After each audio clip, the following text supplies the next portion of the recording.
আচ্ছা ঠিক আছে, আমি ব্যথা পেলে কিন্তু চিৎকার দিব। আপনি ওড়নাটি হাতে রাখুন, মুখ চেপে ধরতে পারবেন। তার আর দরকার নেই। তুমি দেখো, তোমার ভালো লাগবে, আরাম লাগবে।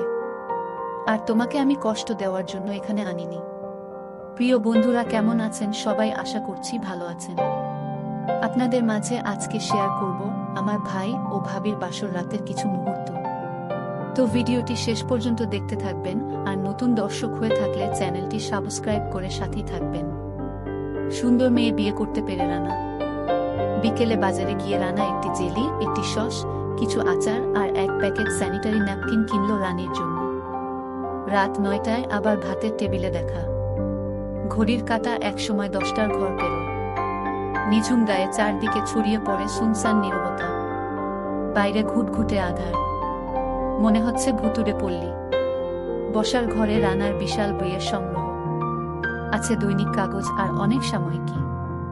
আনমনে পাতা উল্টাচ্ছিল রানা। অমনি দরজার আড়াল থেকে ডাক দিলেন মেজভাবি, যাকে আড়ালে রানা ডাকে নবাবজাদি। মনে মনে বলে হারামজাদি। মানে বড় হলেও মেজভাবির বয়স রানার অর্ধেকের মতো হবে। সংকোচের কারণে রানার সঙ্গে তেমন কথাবার্তা হয় না। টুকটাক অনিয়মিত কথাবার্তা চলে। বয়স যাই হোক, রানার বিশ্বাস মেয়েটা খুব চালুমান। বেকুব টাইপের হলেও ভেতরে ভেতরে অনেক চালাক সে যাই হোক, আসছি বলে উঠে পড়ল রানা। শৌচাগারে হাত মুখ ধুয়ে তলপেটের চাপ কমিয়ে দুরু দুরু বুকে রানীর ঘরে গেল রানা। অর্ণব থেকে কেনা বিয়ের 12,500 টাকার খয়েরি শাড়িটা পরে বিছানায় বসে আছে রানী। বিয়ের অনুষ্ঠানে পার্লারের অতিরিক্ত সাজ রানার মোটেও ভালো লাগেনি, কিন্তু এখন দারুণ লাগছে রানীকে। একটি টেবিলে কয়েকটি মিষ্টি, আপেল, কলা, একটি জগ আর একটি গ্লাস। আলনায় এলোমেলো রানীর শাড়ি। ঘরময় চমৎকার সৌরভ ভেসে বেড়াচ্ছে। এ গন্ধ কি 6 বছরের চেনা জানা রানীর শরীরের, নাকি দামি পারফিউমের? শাড়ির আঁচলটি বিছানো ডান পাশে। সেদিকে ইঙ্গিত করে মুরুব্বিয়ানা কণ্ঠে বলল ভাবি, পাঞ্জাবি পরে শাড়ির আঁচলে 2 রাকাত নামাজ পড়ুন। এসবের কি দরকার ছিল?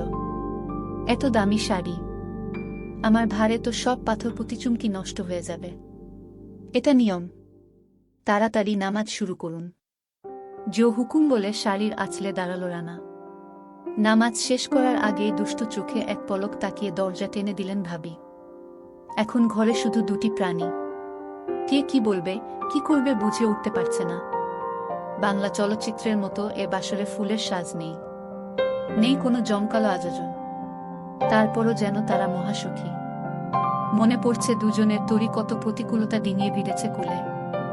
অকুল সাগরে কুল পেয়েছে দুজন।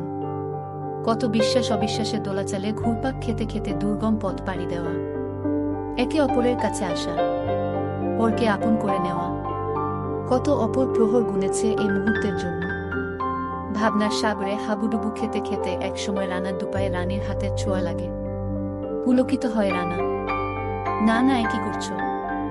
ভাবি বলেছেন সালাম করতে হবে, নইলে স্বামীর অমঙ্গল হয়। মঙ্গল অমঙ্গল প্রকৃতির লীলা, এতে মানুষের কোনো ভূমিকা নেই। মা বাবা, ভাই, আত্মীয় স্বজন, এমনকি শহর ছেড়ে আপনার কাছে এসেছি। আপনি আমাকে দেখে শুনে রাখবেন, কথা দিন। তুমি কি বোঝ না, তোমাকে ছাড়া আমি অসহায়। মাছ যেমন জল ছাড়া বাঁচতে পারে না, তেমনি তুমি ছাড়া আমার বাঁচা হবে না। সেটা আমি বিশ্বাস করি, কিন্তু তারপরও আমাকে কথা দিন প্লিজ। কথা দিলাম, তবে তোমাকেও কথা দিতে হবে, বিশ্বাসের অমর্যাদা করবে না। আমিও কথা দিলাম, জীবন গেলে যাবে কিন্তু বিশ্বাসের অমর্যাদা করব না। এরপর রানার মনে পড়ে সবুজের কথা, যে বন্ধুটি নাকি বিয়ের পর বউয়ের সারা শরীরে চুমোয় চুমোয় ভরিয়ে দিয়েছিল। রানা কি তেমনটি করবে, নাকি গল্পগুজব করবে? বুঝে ওঠার আগেই রানী বিছানায় কাত হল। আসলে বিছানায় হাঁটু মুড়ে বসে থাকতে থাকতে তার পায়ে ব্যথা হয়ে গিয়েছিল। অমনি রানা পাশের বালিশে হেলান দিয়ে কথা শুরু করতে চাইল, কিন্তু রানীর চোখ বোঝা দেখে দুষ্টুমি মাথাচাড়া দিয়ে উঠল। তার ঠোঁট ছোঁয়ালো রানীর কপলে। চমকে উঠল রানী, বলল, বাতি না নিভিয়ে কেউ এমন বেহায়াপনা করে? আমার বউকে আমি যেমন খুশি তেমন করব। কার কি? তাই বলে বাতি না নিভিয়ে? আমার বুঝি শরম করে না? ঠিক আছে, নিভিয়ে দিচ্ছি। এরপর উত্তেজনায় কি কি করেছিল, কখন ঘুমিয়ে পড়েছিল কারো মনে নেই। এমনকি সময় কত হয়েছিল তাও দেখার গরজ অনুভব করেনি কেউই। এভাবে একদিন বিয়ের 1 সপ্তাহ ছুটি শেষ হয় রানার। কিন্তু কেউ জানত না রানা রানীর আরেক অধ্যায়ের খবর। রানীর বিয়ের ফুল তখনও শুকোয়নি, হাতের মেহেদি রঙও মোছেনি। বাসর ঘরের স্বাদ বলুন আর স্বাদই বলুক খুঁজে পায়নি তারা। রানা অবশ্য বহু কাকসিত অচেনা পথটি খুঁজে পেতে কম চেষ্টা করেনি। কিন্তু রানী তো রক্তপাত হবে, আমি ব্যথা পাচ্ছি, ও মা গো, ও বাবারে, দোহাই এখন আর নয়, আমার ঘুম পাচ্ছে বলে রানাকে ঠেকিয়ে দিয়েছে। এ লড়াই চলেছে দিনের পর দিন। রানা যতই সক্রিয় হয় মোষের মতো ঠিক ততটাই নিষ্ক্রিয় হতো রানী। রানা সাহস দিত, রানী কিচ্ছু হবে না, তুমি ভয় পেজো না। না, এখন নয়, আর কটা দিন যাক, বিশ্বাস করুন খুব কষ্ট পাচ্ছি। কি যে বলো না তুমি, দুনিয়ার কোটি কোটি মেয়ে প্রথম প্রথম এসব কষ্ট সহ্য করেছে না। না, আমি পারবো না, প্লিজ তুমি আমাকে বিশ্বাস করো, ব্যথা পেলে আমাকে বলবে, আমি আর ব্যথা দেব না। আপনি জোর করছেন কেন? জোরের বিষয় নয়, তোমাকে কেউ মিথ্যে ভয় দেখিয়েছেন। একবার হয়তো সামান্য ব্যথা পাবে, পরে সব ঠিক হয়ে যাবে। এমনকি তুমি তখন আরো বেশি বেশি চাইবে। আচ্ছা ঠিক আছে, আমি ব্যথা পেলে কিন্তু চিৎকার দিব। আপনি ওড়নাটি হাতে রাখুন, মুখ চেপে ধরতে পারবেন, তার আর দরকার নেই। তুমি দেখো তোমার ভালো লাগবে, আরাম লাগবে।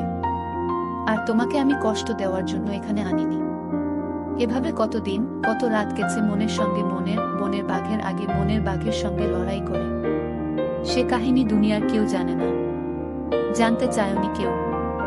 এ কথা সত্য, এসব গায়ে পড়ে কারো সঙ্গে আলাপ করার মতো বিষয়াশ্রয় নয়। আসল কাজ ছাড়াই অনেকটা বিনা দোষে প্রচণ্ড শীতের মধ্যেও লোকলজ্জার ভয়ে প্রতি সকালে গোসল করেছে রানা। রাতে একসঙ্গে ছিলে অপরাধেই যেন অনিচ্ছা সত্ত্বেও মা বাবার একমাত্র আদরের কন্যা রানী বরফ শীতল পানিতে গা ধুয়েছে। এতে দুজনেরই সর্দি কাশি মাথা ব্যথা লেগেই ছিল। কথায় কথায় হাসতে হাসতে কাশত দুজন। তখন রানার বাবা বলতেন, রানা, বোমাকে 1 পাতা হিস্টাসিন এনে দিস। রানীর শাশুড়ি জোর গলায় জবাব দিতেন, হিস্টাসিন বাসায় আছে, কিনতে হবে না। এভাবে দিন যায়, সপ্তাহ যায়, মাস যায়, কিন্তু রানার পরে লোকজনের স্বপ্ন পূরণ হয় না। তারা দেখেন রানীর ঘরে এলোমেলো প্যাকেটে স্যানিটারি ন্যাপকিন। তারা দেখেন রানীর শরীরে কোনো পরিবর্তন হয়নি। রানীকে শুনিয়ে শুনিয়ে শাশুড়ি পাড়া প্রতিবেশীদের বলেন, দোয়া করবেন যেন রানার ছেলে হয়। পাড়া প্রতিবেশীরা শাশুড়িকে দেখলেই বলেন, শেষ বউয়ের কি খবর। এসব শুনলে রানীর মাথা আলুথালু হয়ে যায়। অল্প বয়সে বিয়ে করা উচিত নয়, অল্পতে পোয়াতি হলে বিপদ। অনেকে প্রসবের সময় মারা যায়।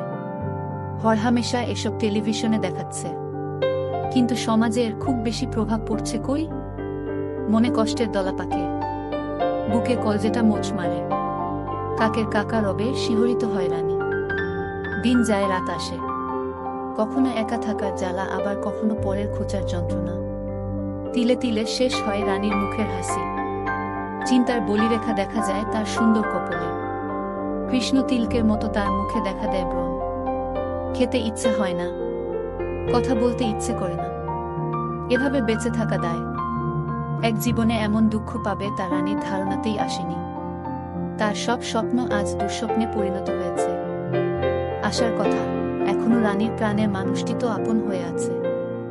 জোর জবরদস্তি তো আর করছে না তার উপর।